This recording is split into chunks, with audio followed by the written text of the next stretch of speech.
أعوذ بالله من الشيطان الرجيم. بسم الله الرحمن الرحيم. اهدنا الصراط المستقيم صراط الذين أنعمت عليهم غير المغضوب عليهم ولا الضالين.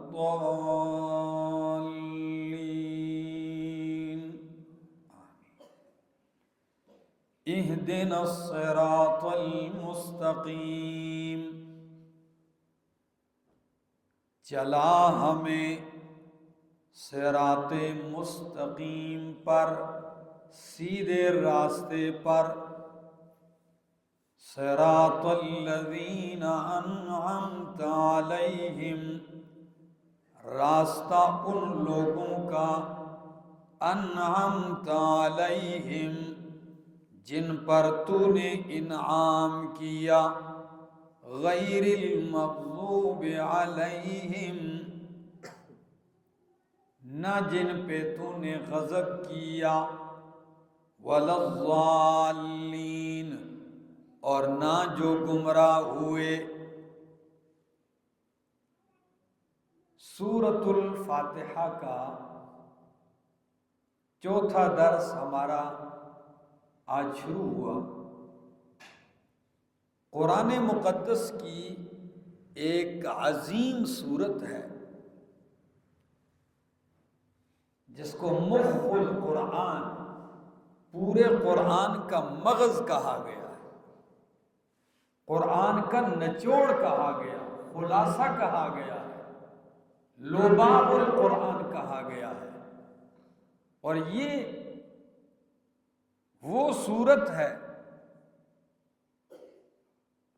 کہ آپ بس یوں سمجھ لیجئے کہ پورے قرآن کریم کو اگر اپنے دل و دماغ میں تازہ رکھنا چاہتے ہو تو سورۃ الفاتحہ کو سمجھ لو. ربط قائم کرنے کے لیے گزشتہ آیات کے ساتھ میں سرسری دوبارہ ترجمہ کر دیتا ہوں تاکہ ربط قائم رہے. سورت کے آغاز میں فرمایا الحمدللہ، اللہ کی شایان شان تعریفیں اللہ ہی کے لیے ہیں. رب العالمین، جو رب ہے، پالنے والا ہے تمام جہانوں کو. الرحمن الرحیم، جو بڑا مہربان ہے. الرحیم، نہایت رحم والا ہے. مالک یوم الدین، مالک ہے روز جزا کا، مالک ہے انصاف کے دن کا. ایاک نعبد، خاص تیری ہی عبادت کرتے ہیں ہم. وَإِيَّاكَ نَسْتَعِينُ، اور خاص تجھ ہی سے مدد مانگتے ہیں ہم. تو اللہ کی عبادت یہ اس وقت تک بندہ صحیح طریقے پر نہیں کر سکتا، اس وقت تک قبول نہیں ہوتی اللہ کی عبادت جب تک کہ طریقہ پیغمبر کا نہ ہو. پیغمبر پاک صلی اللہ علیہ وسلم کے طریقے پر نہ ہو تو وہ عبادت قبول نہیں ہے. تو فوراً عبادت کے بعد کہا اہدنا الصراط المستقیم، اللہ ہمیں صراط مستقیم پہ چلا دے، بتلا دے ہمیں صراط مستقیم. اور صراط مستقیم کون سا راستہ ہے؟ پیغمبر کا راستہ ہے. تو عبادت اس پیغمبر کے طریقے پر کی جائے گی تو قبول ہوگی. دوسرا انداز اہدنا الصراط المستقیم، اللہ دکھا دے، ہدایت دے دے ہمیں صراط مستقیم کی. شیخ القرآن مولانا محمد طاہر نور اللہ مرقدہ فرماتے ہیں کہ ہدایت کی دو قسمیں ہیں. ایک ہدایت خاصہ اور ایک ہدایت عامہ.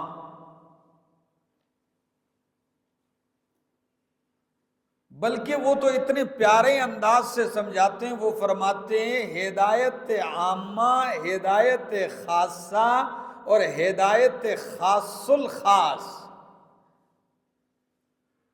اللہ اکبر. تو ہدایت عامہ کیا ہے؟ وہ اللہ نے ہر ذی روح کو اس کے مناسب بتا دی ہے. اس نے کیا کرنا ہے یہ اللہ نے اس کی فطرت میں ڈال دیا ہے. مرغی نے کتنے دن انڈوں پہ بیٹھنا ہے اس کو گنتی پڑھانے کی ضرورت آپ کو نہیں ہے. کس طرح وہ سینے کے ذریعے انڈوں کو گرم کرتی ہے، پھر کچھ وقت گزرنے کے بعد ان کو تبدیل کرتی رہتی ہے، الٹتی ہے، سینہ رگڑ رگڑ کے ان کی کروٹیں بدلتی ہے. پھر دن پورا ہوتے ہیں، جب اس کے دن پورے ہوتے ہیں پھر وہ انڈے توڑتی ہے. اسی طرح باقی ہر حیوان کو. اور یہ قرآن کریم کہتا ہے آتا کل شیء خلقہ ثم ہدی. اللہ نے ہر چیز کو پیدا کیا، اس کو صورت دی، ثم ہدی، پھر جو اس کے مناسب تھی اس کی رہنمائی اس کو دے دی. آپ ذرا اندازہ لگائیں، چیونٹیاں سردیوں کا سامان گرمیوں میں لے کے جاتی ہیں، اپنے بلوں میں رکھتی ہیں. پھر جب وہ غلے میں دیکھتی ہے ان دانوں میں نمی ہے تو فوراً اس کو باہر نکال کے خشک کرتی ہے، کیونکہ نمی ہوگی تو بل کے اندر یہ اگ جائیں گی تو ہمارا تو سارا گھر برباد ہو جائے گا، یہ تو ٹھہرے گا نہیں ہے غلہ. تو اس کو باہر نکال کے دھوپ پہ خشک کرتی ہے، خشک کرنے کے بعد پھر لے کے جاتی ہے. علامہ دمیری کی کتاب ہے حیات الحیوان، پڑھنے کے قابل ہے، بندہ پڑھتا ہے حیران رہ جاتا ہے، حیوانات کے متعلق لکھی. اب چینٹی کو یہ سمجھ کس نے دی؟ اللہ نے دی. اعطا کل شیء خلقہ ثم ہدی. اور علامہ دمیری نے ایک اور عجیب بات یہ بھی لکھی ہے کہ کبھی کبھی جب موسم خراب ہوتا ہے، باہر خشک کرنے کا موقع بھی نہیں ملتا چیونٹی کو دانے، تو پھر چیونٹیاں کیا کرتی ہیں، دانے کو دیکھتی ہے جس طرف نمی ہے نا اس کو کھا کھا کے اس نمی والی جگہ کو کاٹ دیتی ہے تاکہ باقی دانہ خراب نہ ہو، نمی والی جگہ کاٹ کے ختم کر دیتی ہے. تو یہ ہدایت عامہ ہے. اور ایک ہے ہدایت خاصہ. ہدایت خاصہ کیا ہے؟ یہ انسانوں اور جنوں کو اللہ دیتا ہے، اور اس کے لیے اللہ رسول بھیجتا ہے، اسی کے لیے اللہ کتابیں اتارتا ہے. اور یہ کب ملتی ہے؟ جب بندہ رسولوں کی بات مانے، اللہ کی کتابوں کو مانے اور سمجھے اور عمل کرے، دلائل دیکھتا ہے، مانتا ہے. تو فرمایا اہدنا الصراط المستقیم. اور ہدایت کا تیسرا درجہ، تیسری قسم شیخ القرآن مولانا محمد طاہر رحمہ اللہ فرماتے ہیں خاص الخاص. ہدایت خاص الخاص. یہ ہدایت خاص الخاص کس کو کہتے ہیں؟ وہ کہتے ہیں توفیق کو. جیسے قرآن کہتا ہے اِنَّكَ لَا تَهْدِي مَنْ أَحْبَبْتَ، میرا پیغمبر تو ہدایت نہیں دے سکتا اس کو جس کو تو پسند کرتا ہے. تو اب آپ سے کوئی پوچھے جب پیغمبر ہدایت نہیں دے سکتا تو پیغمبر آنے کا مقصد کیا ہے؟ بات سمجھ میں آ رہی؟ تو وہ یہاں فرماتے ہیں کہ ہدایت بمعنی توفیق ہے. یہاں خاص الخاص. اب معنی ہے اِنَّكَ لَا تَهْدِي مَنْ أَحْبَبْتَ، راستہ تو پیغمبر بتلا دیتا ہے، حق بیان کر دیتا ہے، حق سمجھا دیتا ہے، لیکن نفی کس چیز کی؟ اِنَّكَ لَا تَهْدِي مَنْ أَحْبَبْتَ، تو توفیق نہیں دے سکتا جس کو تو پسند کرے. بیان آپ سب کے لیے کرتے ہیں، سنا سکتے ہیں، بیان کر سکتے ہیں، دکھا سکتے ہیں، لیکن توفیق دینے والا کون ہے؟ اللہ توفیق دیتا ہے جسے چاہتا ہے۔ اور چوتھی قسم ہے ہدایت کی، ثمرہ ہدایت۔ ثمرہ ہدایت کیا چیز ہے؟ کہ بندہ دنیا میں 3 کام پورے کر لے، اس کو ہدایت عامہ بھی مل جائے، خاصہ بھی مل جائے، توفیق بھی دے دے، پھر اللہ آخرت میں اسے جنت عطا کر دیتا ہے۔ یہ ہے ثمرہ ہدایت۔ مثلا قرآن کیا کہتا ہے؟ جب جنتی جنت میں چلے جائیں گے تو کیا کہیں گے؟ الحمدللہ الذی ہدانا لہذا وما کننا لنہتدی لولا ان ہدانا اللہ۔ تمام تعریفیں اس ذات کے لیے ہیں، ہدانا لہذا، جس ذات نے ہمیں یہ جنت عطا کی ہے۔ یہاں ہدانا کا معنی کیا ہے؟ جس نے ہمیں یہ پہنچا دی ہے جنت میں، جس نے ہمیں جنت عطا کر دی ہے۔ یہ ایک انداز۔ اور شیخ القرآن مولانا غلام اللہ خان رحمہ اللہ وہ فرماتے ہیں ہدایت کی 2 قسمیں ہیں۔ پہلی وہی 2، فطری، کسبی۔ ہدایت کے 4 درجے ہیں، وہ فرماتے ہیں۔ کتنے درجے ہیں؟ 4 درجے ہیں۔ پہلا انابت، دوسرا ہدایت، تیسرا استقامت، اور چوتھا ہے ربط القلب۔ یہ بڑی کام کی باتیں ہیں۔ ہدایت کے کتنے درجے ہیں؟ 4 درجے ہیں۔ پہلا انابت۔ انابت کا کیا مطلب ہے؟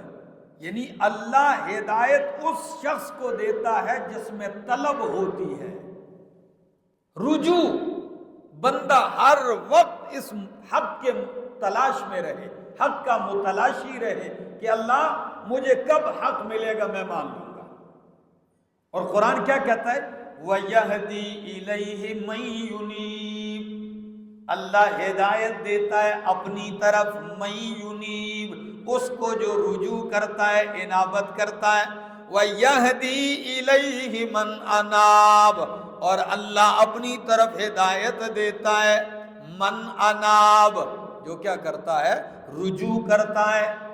اب بندہ رجوع کرنے کے بعد دوسرا درجہ پا لیتا ہے، وہ کیا چیز ہے؟ ہدایت۔ طلب میں لگا رہا، آخر اس کو مقام مل گیا، ہدایت مل گئی۔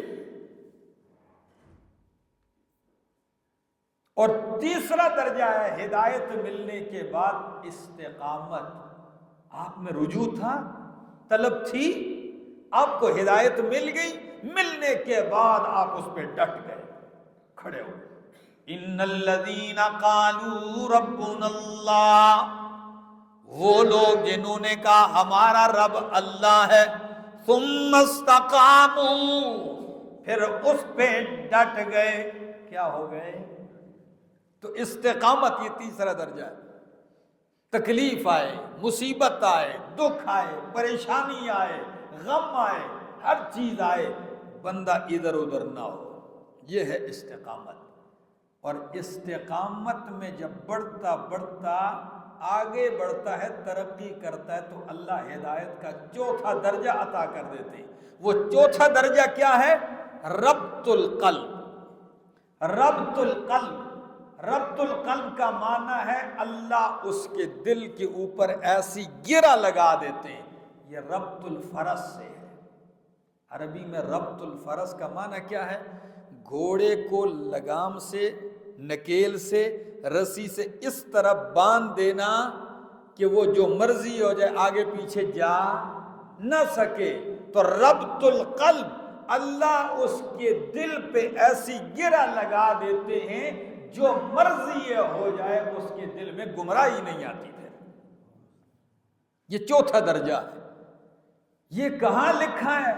سورۃ کہف میں اصحاب کہف کو اللہ نے ربط قلب سے نوازا۔ قرآن کہتا ہے وَرَبَطْنَا عَلَىٰ قُلُوبِهِمْ، وَرَبَطْنَا عَلَىٰ قُلُوبِهِمْ، ہم نے ان کے دلوں پہ ربط لگا دیا، گرہ لگا دی، مضبوط کر دیا حق کے اوپر۔ ان کے دلوں کو مضبوط کر دیا. اور یہی ربط القلب والا درجہ میرے پیغمبر کے صحابہ کو حاصل تھا. یہ کہاں لکھا ہے؟ سورۃ الحجرات میں قرآن کہتا ہے اللہ حبب الیکم الایمان وزینہ فی قلوبکم وکرہ الیکم الکفر والفسوق والعصیان. اللہ نے تمہارے لیے ایمان کو محبوب بنا دیا، ایمان کو تمہارے دلوں میں مزین کر دیا، رچ بس گیا ہے تمہارے دلوں میں ایمان. وَكَرَّهَ إِلَيْكُمُ الْكُفْرَ وَالْفُسُوقَ وَالْعِصْيَانَ. کفر کو، فسوق کو، ہر قسم کی نافرمانی کو اللہ نے تمہارے لیے ناپسندیدہ اور مکروہ بنا دیا ہے. اب ادھر آپ کیا مانگتے ہیں رب سے؟ ادھر آپ آخری 2 درجے مانگ لیں. کون سے؟ کیوں مسلمان تو آپ ہیں، مومن ہیں، ہدایت آپ کو ملی ہوئی ہے، طلب میں آپ کو تھی تو آپ آئے ہیں. اب آپ یہاں کیا مانگتے ہیں؟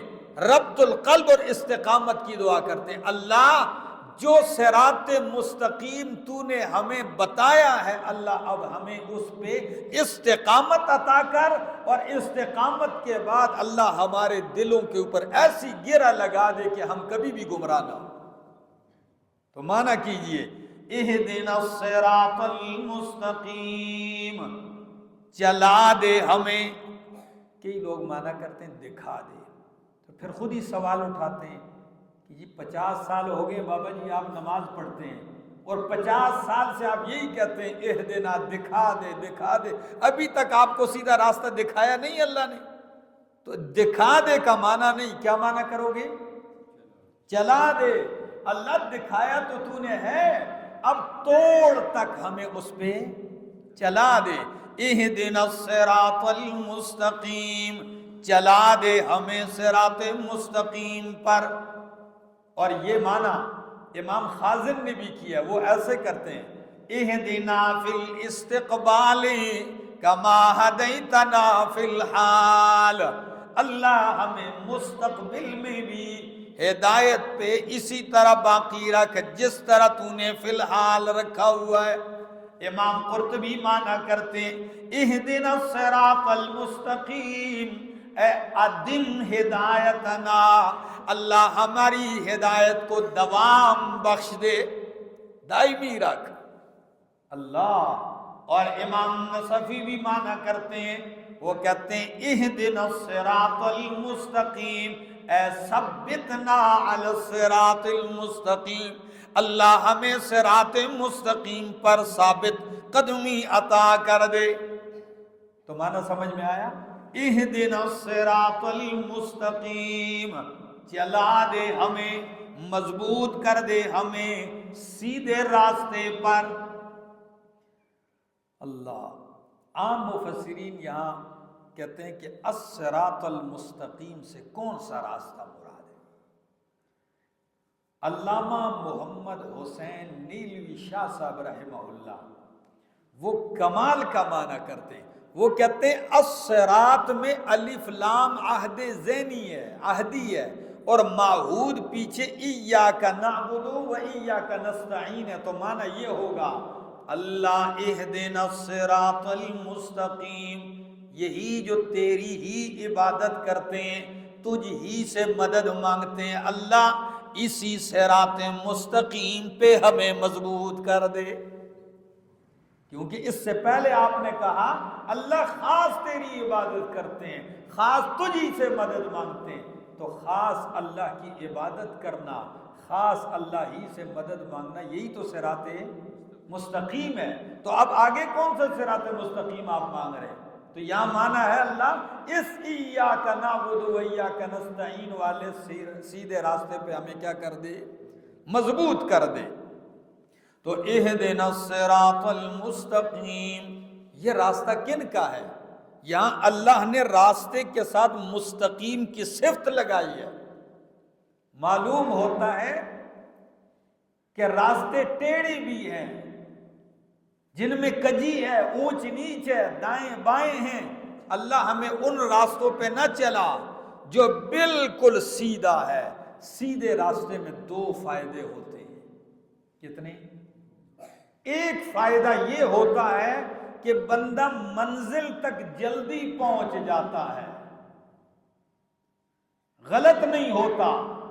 اور دوسرا فائدہ یہ ہے کہ بندہ تھکتا نہیں ہے. اور جو راستہ سیدھا بھی نہ ہو، ٹیڑھا ہو، وہ بندے کو کیا کر دیتا ہے؟ تھکا دیتا ہے. عموماً بندہ بھٹک بھی جاتا ہے. اب گلی کے اندر جو مسجد ہوتی ہے، کئی گلیوں میں گزرنا، تو کئی لوگ غلط ہوتے ہیں، کسی دوسری راستے پہ چڑھ جاتے ہیں.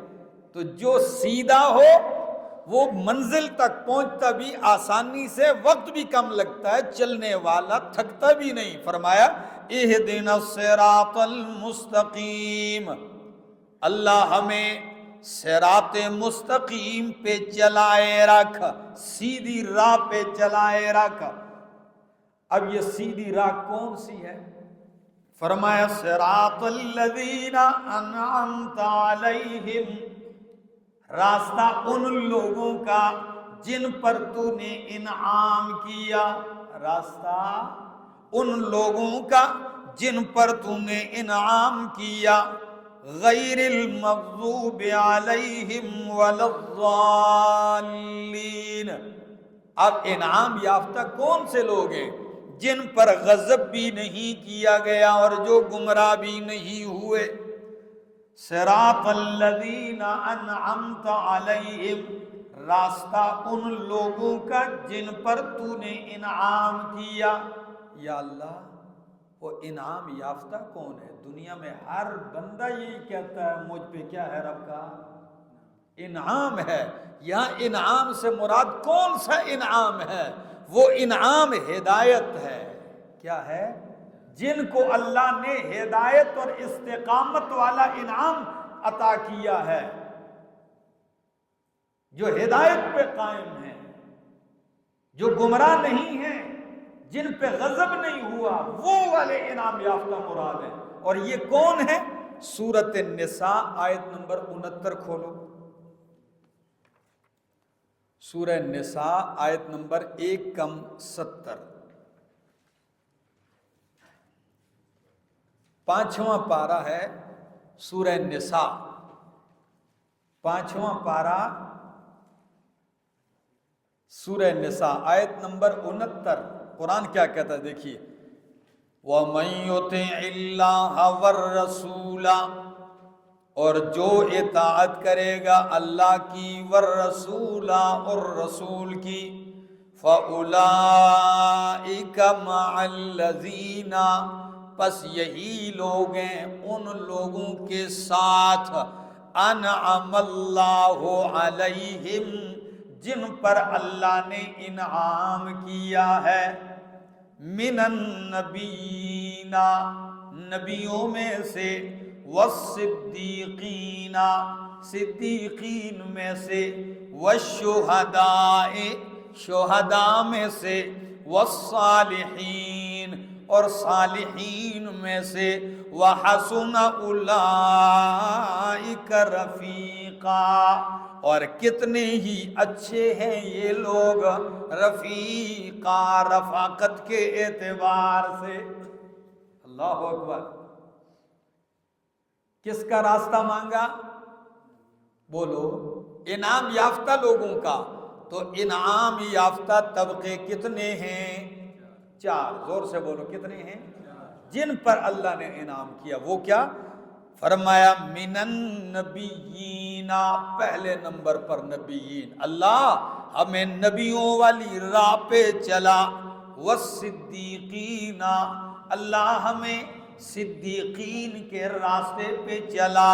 والشہداء، اللہ ہمیں ان کی راہ پہ چلا جنہوں نے تیری دین کی خاطر اپنی جانوں کا نذرانہ پیش کر کے جام شہادت نوش کی ہے.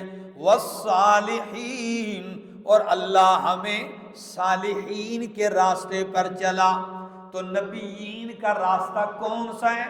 آپ سارا قرآن دیکھ لیں، ہر نبی یہی کہتا رہا، یا قوم اعبدوا اللہ ما لکم من الہ غیرہ، اے میری قوم اللہ ہی کی بندگی کرو، اس کے سوا تمہارے لیے کوئی الہ معبود نہیں ہے۔ ہر نبی یہی دعوت دیتا رہا، ہر نبی کا یہی مشن رہا، صدیقین کی بھی یہی دعوت رہی ہے، شہداء نے بھی یہی دعوت دی ہے۔ آپ کہیں گے شہداء نے کہاں دی ہے؟ میں پیش کرتا ہوں، شہداء نے دی ہے، وَجَاءَ مِنْ أَقْصَى الْمَدِينَةِ رَجُلٌ يَسْعَىٰ۔ کھولو نظر سورہ یاسین، تازہ ہو جائے نا ایمان۔ وَجَاءَ مِنْ أَقْصَى الْمَدِينَةِ رَجُلٌ يَسْعَىٰ، آیا شہر کے پرلے کنارے سے ایک آدمی دوڑتا ہوا، 23واں پارہ، اور آ کے اس نے کیا کہا؟ کہتا ہے یا قوم اتبعوا المرسلین، اے میری قوم رسولوں کی اتباع کرو، اتبعوا من لا یسألکم اجرا وهم مہتدون، ان کی بات مانو جو تم سے چندہ بھی نہیں مانگتے، اجرت تنخواہ بھی نہیں مانگتے، وہم مہتدون، اور وہ ہدایت یافتہ ہیں۔ وَمَا لِيَ لَا أَعْبُدُ الَّذِي فَطَرَنِي وَإِلَيْهِ تُرْجَعُونَ، کیا ہو گیا مجھے کہ میں بندگی نہ کروں اس ذات کی جس نے مجھے پیدا کیا، وَإِلَيْهِ تُرْجَعُونَ، اور اسی کی طرف تم لٹائے جاؤ گے۔ أَأَتَّخِذُ مِن دُونِهِ آلِهَةً، کیا میں اس اللہ کے سوا اوروں کو الہ بنا لوں، پکڑ لوں؟ إِن يُرِدْنِ الرَّحْمَنُ بِضُرٍّ، اگر رحمان مجھے تکلیف پہنچانے کا ارادہ کر لے تو لا تغن عنی شفاعتهم شیئا، مجھے ان کی سفارش کوئی فائدہ نہیں دے سکتی، ولا ينقذون، اور نہ ہی وہ مجھے بچا سکتے ہیں، انی اذا لفی ضلال مبین، اگر میں نے اللہ کے سوا کسی اور کو الہ مانا تو میں کن میں سے ہو جاؤں گا؟ گمراہوں میں سے۔ تو اس شخص کا نتیجہ کیا نکلا؟ اس کو لوگوں نے کیا کر دیا تھا؟ شہید کر دیا تھا۔ حبیب نجار اس کو شہید کر دیا، اور جو ہی شہید ہوا قرآن کیا کہتا ہے؟ قیل ادخل الجنہ، اسے کیا کہا گیا؟ کدھر داخل ہو جاؤ؟ جنت میں داخل ہو جاؤ۔ اور وہ جنت میں داخل ہونے کے بعد کیا کہتا ہے؟ قال یا لیت قومی یعلمون بما غفر لی ربی وجعلنی من المکرمین، جنت میں داخل ہونے کے بعد کہتا ہے کاش میری قوم کو پتہ چل جائے جنہوں نے مجھے قتل کر دیا، شہید کر دیا، روند ڈالا، کہ میرے رب نے سچائی کی دعوت دینے کی وجہ سے، توحید کی دعوت دینے کی وجہ سے، نبیوں کی تائید کرنے کی وجہ سے میرے سارے گناہ معاف کر دیے اور مجھے جنت میں مکرمین کے ساتھ کر دیا۔ تو دیکھیے شہداء کا بھی راستہ ہم مانگتے ہیں، والصالحین، اور ہم صالحین کا راستہ مانگتے ہیں۔ صالحین بھی توحید کی دعوت دیتے رہے۔ صالحین کون ہے؟ اصحاب کہف صالحین تھے کہ نہیں تھے؟ جی صالحین ہی تو تھے۔ تو اللہ کی صالحین بندے جب کھڑے ہو گئے بادشاہ کے دربار میں تو کیا کہنے لگے؟ کھولو ذرا سورہ کہف، سورۃ الکہف 15واں پارہ، ہاں آیت نمبر 14۔ وَرَبَطْنَا عَلَىٰ قُلُوبِهِمْ إِذْ قَامُوا، صالحین کھڑے ہو گئے تو کیا کہنے لگے؟ فَقَالُوا رَبُّنَا رَبُّ السَّمَاوَاتِ وَالْأَرْضِ، ہمارا رب اللہ ہے جو آسمان و زمین کا رب ہے۔ لَن نَّدْعُوَ مِن دُونِهِ إِلَٰهًا، ہم ہرگز اس کے سوا کسی دوسرے الہ کو نہیں پکاریں گے۔ اللہ ایاک نعبد و ایاک نستعین، یہی تو ہے نا، ہم ہرگز اس کے سوا کسی کو نہیں پکاریں گے۔ اذن اگر ہم نے کسی کو پکارا تو لقد قلنا اذن شططا، تحقیق ہم کہیں گے اس وقت، یا کہی ہوگی ہم نے انصاف سے دور بات، زیادتی والی بات۔ تو شہیدوں کا راستہ مانگتے ہیں، صلحاء کا راستہ مانگتے ہیں۔ اب آؤ فاتحہ کی طرف۔ اہدنا الصراط المستقیم، اللہ چلا ہمیں صراط مستقیم پر۔ صراط مستقیم کیا ہے؟ صراط الذین انعمت علیہم، راستہ ان لوگوں کا جن پر تو نے انعام کیا۔ اور صراط مستقیم میں نے شروع میں کہا کہ اللہ ہی کی عبادت بھی صراط مستقیم ہے، اللہ کی عبادت بھی صراط مستقیم ہے، نبی کی تابعداری بھی صراط مستقیم ہے۔ مثلا نبی کی تابعداری صراط مستقیم ہے، یہ کہاں ہے؟ کھولو سورہ یاسین آیت نمبر 4، سورۃ یاسین۔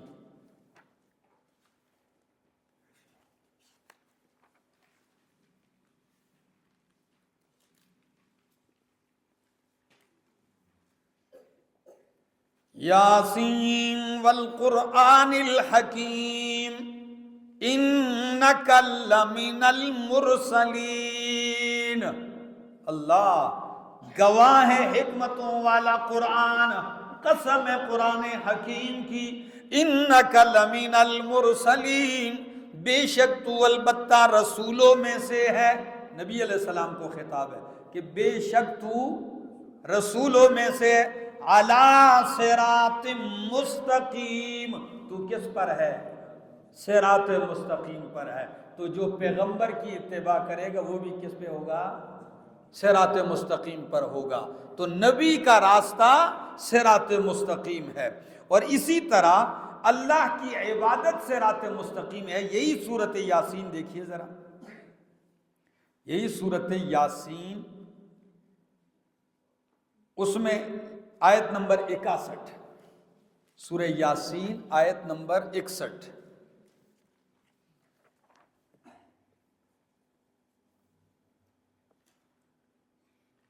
الم آہد الیکم یا بنی آدم، کیا ہم نے تمہیں حکم نہیں دیا تھا اے بنی آدم، اللہ تعبدوا الشیطان، کہ شیطان کی بندگی نہ کرو، انہ لکم عدو مبین، بے شک وہ تمہارا کھلا دشمن ہے، وَأَنِ اعْبُدُونِی، اور میری ہی بندگی عبادت کرو، ھذا صراط مستقیم۔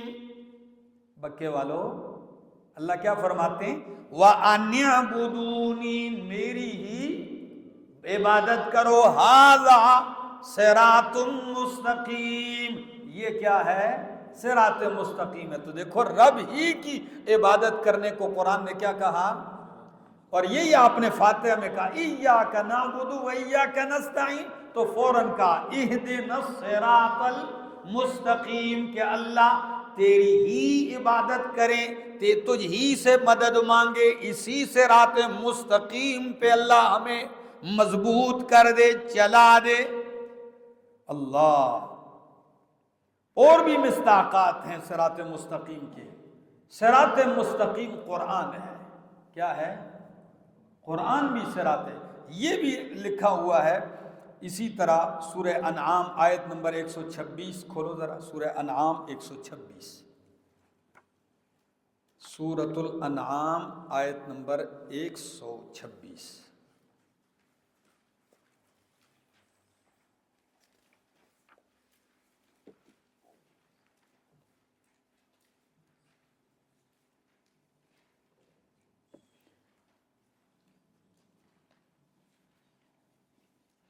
وَھَذَا صِرَاطُ رَبِّكَ مُسْتَقِیمًا،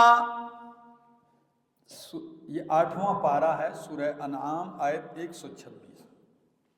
وَھَذَا صِرَاطُ رَبِّكَ مُسْتَقِیمًا، اور یہ راستہ ہے تیرے رب کا مستقیمہ سیدھا، قد فصلنا الآیات لقوم یذکرون، البتہ تحقیق ہم نے کھول کھول کے واضح کر دیے آیتیں اس قوم کے لیے یذکرون جو نصیحت حاصل کرتی ہے۔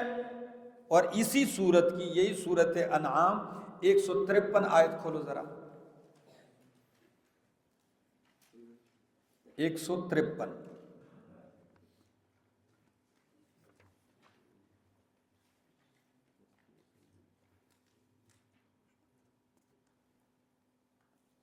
وَأَنَّ هَذَا صِرَاطِي مُسْتَقِيمًا فَاتَّبِعُوهُ، اور یہ قرآن میرا سیدھا راستہ ہے، فَاتَّبِعُوهُ، اسی کی اتباع کرو، وَلَا تَتَّبِعُوا السُّبُلَ، اور گڑبڑ راستوں کی پیروی نہ کرو، کیوں؟ فَتَفَرَّقَ بِكُمْ عَنْ سَبِيلِهِ، گڑبڑ راستوں کا نقصان کیا ہوگا؟ فَتَفَرَّقَ بِكُمْ، پس تمہیں بھٹکا دیں گے، عن سبیلہ، اللہ کے راستے سے۔ تو صراط مستقیم کے کئی مصداقات ہیں، پیغمبر کی اتباع صراط مستقیم، عبادت الہی صراط مستقیم، قرآن کی پیروی صراط مستقیم ہے۔ فرمایا صراط الذین انعمت علیہم، راستہ ان لوگوں کا جن پر تو نے انعام کیا، غیر المغضوب علیہم۔ ہاں یہ غیر کیا چیز ہے؟ یہاں جو مجرور واقع ہے غیر، علماء کے لیے ایک عرض بات کرتا ہوں، طلباء کے لیے، عام اہل لغت نحو والے کہتے ہیں یہ غیر یا تو بدل ہے یا یہ صفت ہے ما قبل کے لیے۔ کئی مفسرین نے اس کو صفت مانا ہے، انعمت علیہم، یہ علیہم، انعمت علیہم کے لیے بدل ہے، یہ صفت ہے۔ اب صفت کیسے ہے؟ گویا کہ انعام یافتہ لوگوں کا تعین کیا جا رہا ہے کہ انعام یافتہ کیا ہوتے ہیں۔ فرمائے غیر المغضوب علیہم، انعام یافتہ وہ ہیں جن پر غضب نہیں کیا گیا، انعام یافتہ وہ ہیں ولا الضالین، جو گمراہ بھی نہیں ہوئے، یعنی یہ انعام یافتہ کی تفسیر ہے۔ اور بعض نے کہا کہ یہ بدل ہے، اب بدلیت کے اعتبار سے وہ یوں مانا کرتے ہیں انعمت علیہم، راستہ ان لوگوں کا جن پر تو نے انعام کیا، غیر المغضوب علیہم، نہ ان لوگوں کا راستہ جن پر تیرا غضب ہوا، ولا الضالین، اور نہ ان لوگوں کا راستہ جو گمراہ ہوئے، اللہ ہمیں ان کے راستے سے بچا۔ اب ذرا بات سنیے، مغضوب علیہم کون ہے؟ 3 گروہوں کا ذکر ہوا سورہ فاتحہ میں۔ کتنے گروہوں کا؟ اس سے پہلے آپ نے انعام یافتہ کا تذکرہ پڑھا، اب آگے 2 گروہ اور ہیں، ایک انعام یافتہ ہے تو دوسرا مغضوب علیہم جن پر غضب ہوا، اور تیسرا ضالین جو گمراہ ہوئے۔ اللہ ہمیں انعام یافتہ کے راستے پہ چلا اور مغضوب اور ضالین کے راستے سے بچا۔ تو یہ مغضوب اور ضالین کون ہے؟ امام ترمذی رحمہ اللہ حدیث حسن ذکر کرتے ہیں کہ نبی اکرم صلی اللہ علیہ وسلم نے فرمایا مغضوب علیہم سے مراد یہود ہیں اور ضالین سے مراد نصارہ ہیں۔ مغضوب علیہم سے مراد کیا ہیں؟ یہودی، اور ضالین سے مراد نصارہ عیسائی۔ تو اب آپ مانا کرتے ہیں اللہ انعام یافتہ کے راستے پہ چلا، اللہ یہودی اور عیسائیوں کے راستے سے ہمیں بچا۔ تو جو بندہ 5 نمازوں میں یہ کہتا ہو کہ اللہ مجھے یہود اور نصارہ کے راستے سے بچا، کہتا یہ ہے اور چلتا یہود اور نصارہ کے راستے پر ہے، یہ کتنا بڑا بدعہد ہے، کتنا بڑا کذاب ہے۔ دعا تو کرتا ہے کہ اللہ مجھے یہود اور نصارہ کے راستے سے بچا، نماز میں یہ کہتا ہے اور باہر تلاش کرتا ہے کہ جو راستہ ان کا اسی کو اپناتا ہے، جیسے وہ کہتے جا رہے ہیں یہود و نصارہ، یہ انہی کی بات مانتا جا رہا ہے۔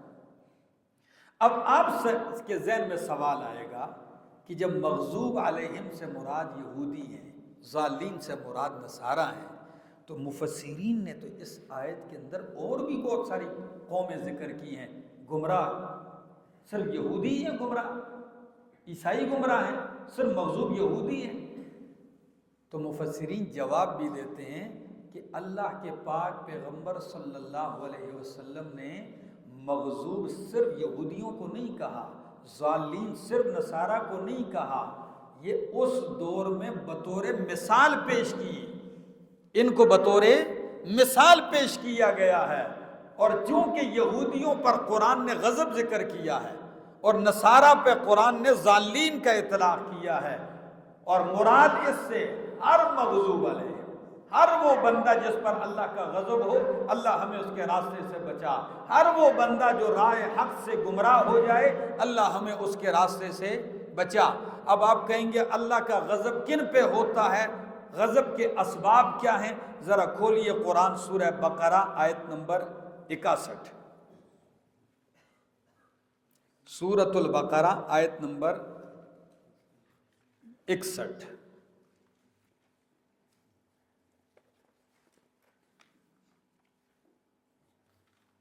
میں پڑھتا ہوں، ذرا غور کیجئے۔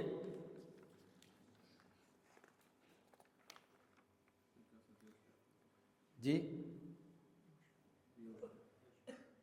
61، ہاں۔ وَإِذْ قُلْتُمْ يَا مُوسَىٰ لَن نَّصْبِرَ عَلَىٰ طَعَامٍ وَاحِدٍ فَادْعُ لَنَا رَبَّكَ يُخْرِجْ لَنَا مِمَّا تُنبِتُ الْأَرْضُ مِن بَقْلِهَا وَقِثَّائِهَا وَفُومِهَا وَعَدَسِهَا وَبَصَلِهَا قَالَ أَتَسْتَبْدِلُونَ الَّذِي هُوَ أَدْنَىٰ بِالَّذِي هُوَ خَيْرٌ۔ یہودیوں نے کیا کہا موسیٰ علیہ السلام سے؟ ہم ایک کھانے پہ صبر نہیں کرتے، اللہ کی نعمت کو تبدیل کیا، نہیں چاہیے، ادنا چیز کو لینا پسند کیا اور اعلیٰ کو ٹھکرا دیا، رد کر دیا۔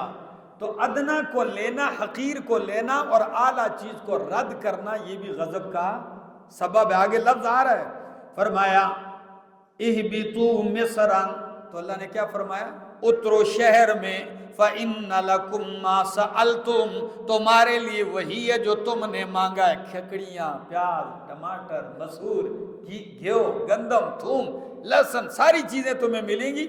وَضُرِبَتْ عَلَيْهِمُ الذِّلَّةُ وَالْمَسْكَنَةُ، ان پہ ذلت اور محتاجگی مار دی گئی، ڈال دی گئی۔ وَبَاءُوا بِغَضَبٍ مِّنَ اللَّهِ، اور پھرے کس چیز کے ساتھ؟ اللہ کے غضب کے ساتھ۔ تو اللہ کی اعلیٰ نعمتوں کو ٹھکرانا، ان کو انکار کے ذریعے، کفر کے ذریعے رد کرنا اور گھٹیا اور حقیر چیز لینا، یہ بھی غضب کا کیا ہے؟ سبب ہے۔ اور اگلا ذرا لفظ، ذَلِكَ بِأَنَّهُمْ كَانُوا يَكْفُرُونَ بِآيَاتِ اللَّهِ، یہ ان پہ غضب کیوں ہوا؟ اللہ کی آیتوں کا انکار کرتے تھے، تو معلوم ہوا اللہ کی آیات کا انکار یہ غضب کا کیا ہے؟ سبب ہے۔ اللہ کی آیات کا انکار کرنا اللہ کے غضب کا سبب ہے۔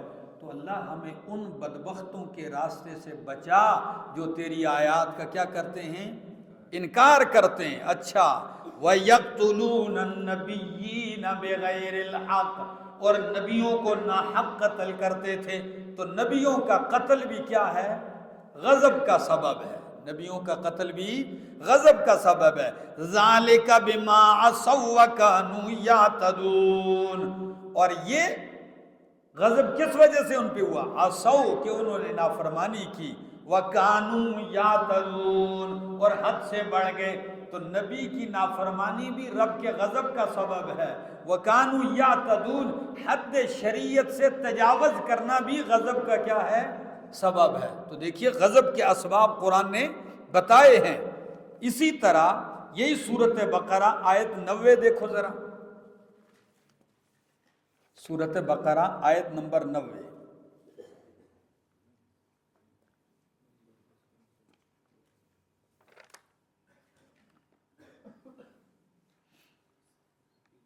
آیت نمبر 90 فرمایا فَلَمَّا جَاءَهُم مَّا عَرَفُوا كَفَرُوا بِهِ فَلَعْنَةُ اللَّهِ عَلَى الْكَافِرِينَ بِئْسَ مَا اشْتَرَوْا بِهِ أَنفُسَهُمْ، بہت ہی بری ہے وہ چیز جس کے عوض انہوں نے اپنی جانوں کو بیچ ڈالا ہے۔ وہ کیا ہے؟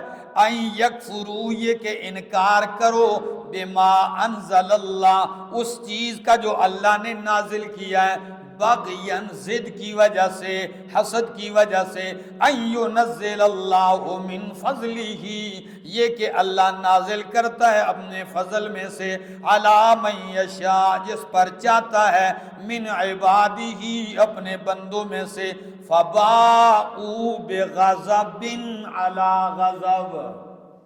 تو آیت کا مطلب کیا نکلتا ہے؟ گمراہی کو اختیار کرنا، ایمان کو ٹھکرانا، اور اللہ نے جو چیز اتاری ہے اس کا انکار کرنا قرآن کا، اور حسد کرنا اللہ کے رسولوں کے ساتھ، یہ کیا ہے؟ اللہ کے غضب کا سبب ہے۔ فَبَاءُوا بِغَضَبٍ عَلَى غَضَب، یہ لوٹے غضب کے ساتھ، علی غضب، غضب پر، یعنی غضب در غضب ان کے اوپر ہوا۔ اللہ اکبر۔ اسی طرح آگے کئی چیزیں اور بھی ذکر کی گئی ہیں۔ تو فرمایا اللہ جن پر تیرا غضب ہوا ہمیں ان کے راستے سے بچا، وَلَضَّالِّينَ، اور اللہ ہمیں گمراہوں کے راستے سے بچا۔ تو گمراہ کون ہیں؟ جو حق راستہ بھول کے غلط کر کے دوسرا راستہ اختیار کر لیتے ہیں، اور اسباب ضلالت، میں نے کہا حدیث میں نصارہ مراد ذکر کیے، لیکن حدیث بطور تمثیل تھی کہ جو بھی گمراہی کے اسباب اختیار کرے گا وہ گمراہ ہوگا۔ اور گمراہی کے اسباب کیا ہیں؟ مثلا سورۃ بقرہ آیت نمبر 108 کھولو۔ سورہ بقرہ آیت نمبر 108۔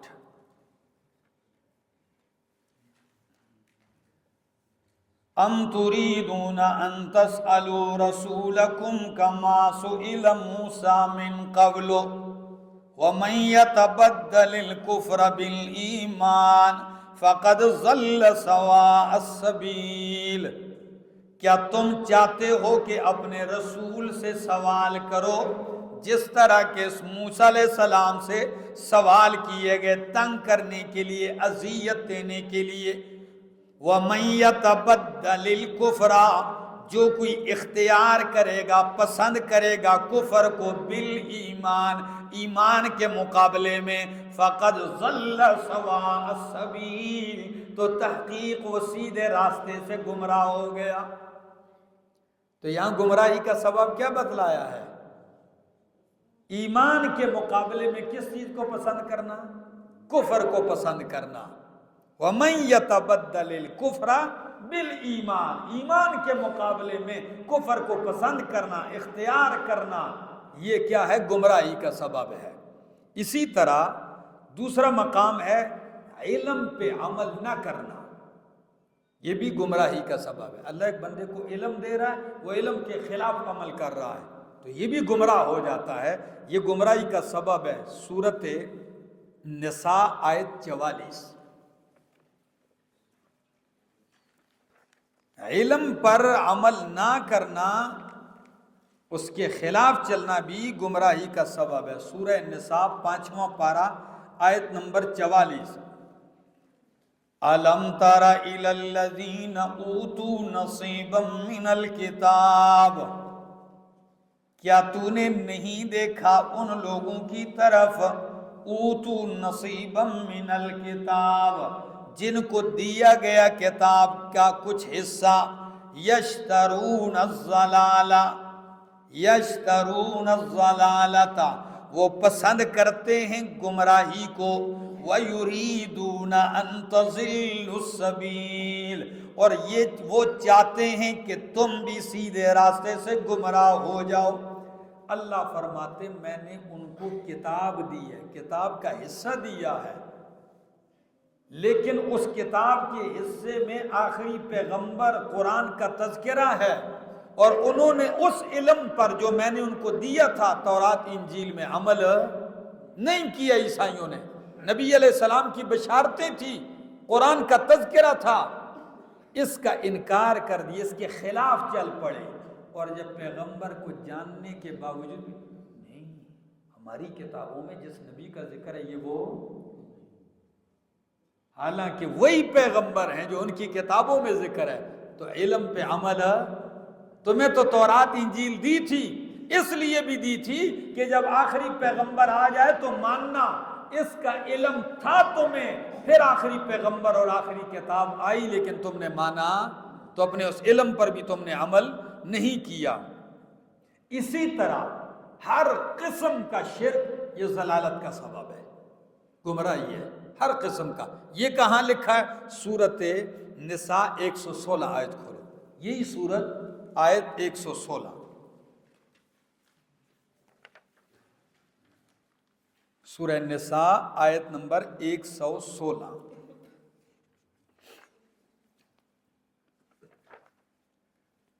کہتا ہے قرآن،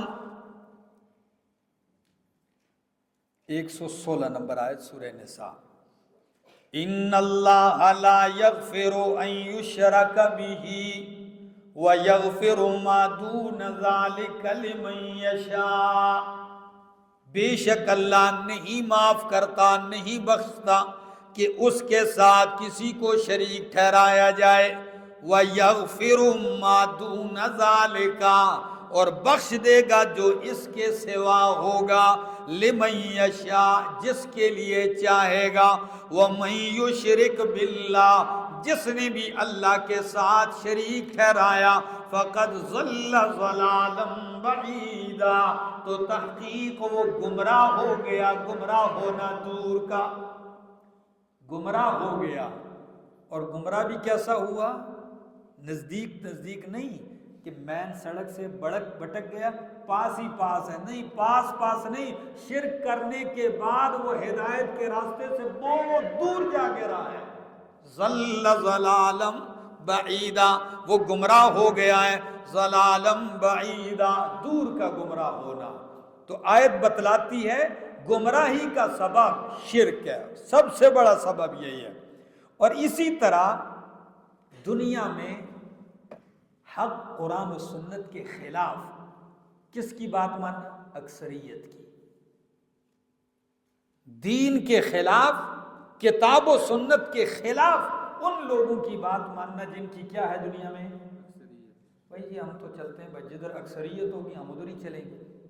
ایک آدمی محلے میں کہتا ہے کہ مسجد کے ساتھ شراب خانہ نہیں ہونا چاہیے، اور محلے کے 500 آدمی کہتے ہیں کہ مسجد کے دروازے کے ساتھ ایک شراب خانہ بھی ہونا چاہیے۔ اب جمہوریت کا تقاضا تو یہ ہے کہ 500 ووٹیں زیادہ ہیں اور ایک ہی ووٹ کیا ہے؟ وہ کم ہے۔ تو ادھر قرآن و سنت کے خلاف اکثریت کے پیچھے چلنا گمراہی کا سبب ہے، ضلالت کا۔ یہ کہاں ہے؟ سورہ نساء، سورہ انعام 116، سورۃ انعام آیت نمبر 116 کھولو ذرا۔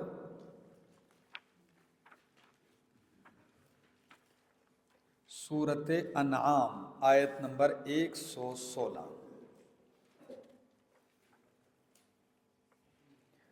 8واں پارہ ہے اور 8ویں پارے کا پہلا صفحہ ہے۔ فرمایا وَإِن تُطِعْ أَكْثَرَ مَنْ فِي الْأَرْضِ، 8واں پارہ کھولو، پہلے صفحے پر یہ آیت آپ کو ملے گی، 116 آیت۔ وَإِن تُطِعْ أَكْثَرَ مَنْ فِي الْأَرْضِ، اگر تو پیروی کرے گا، تابعداری کرے گا، اکثر من فی الارض، زمین میں اکثریت کی، کس کی؟ زمین میں اکثریت کی پیروی کرے گا، تو فرمائے یضلوک عن سبیل اللہ، یہ اکثریت کی تابعداری تجھے اللہ کے راستے سے کیا کر دے گی؟ گمراہ کر دے گی۔ ہم نے یہ نہیں دیکھنا کہ اکثریت کیا کہتی ہے، ہم نے یہ دیکھنا ہے کہ رب کا قرآن اور نبی کا فرمان کیا کہتا ہے۔ اللہ اکبر۔